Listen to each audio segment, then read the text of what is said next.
क्या हिंद का जिंदा कांप रहा है, गूंज रही हैं तकबीरें, उकताए हैं शायद कुछ कैदी और तोड़ रहे हैं जंजीरें।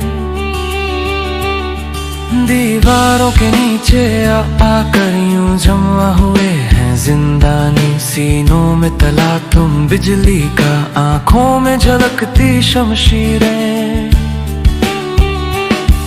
भूखों की नजर में बिजली है, तोपों के दहाने ठंडे हैं, तकदीर के लब को जुम्बिश है, दम तोड़ रही है तदबीरें।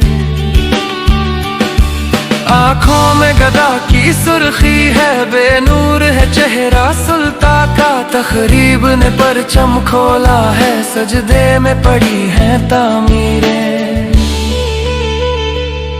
क्या उनको खबर थी ज़ेरो ज़बर रखते थे जो रूहे मिल्लत को, उबलेंगे ज़मीं से मारे सिया, बरसेंगी फलक से शमशीरें। क्या उनको खबर थी सीनों से जो खून चुराया करते थे, एक रोज़ इसी बेरंगी से झलकेंगी हजारों तस्वीरें। क्या उनको खबर थी होठों पर जो कुफल लगाया करते थे, एक रोज़ इसी खामोशी से टपकेंगी दहकती तकरीरें।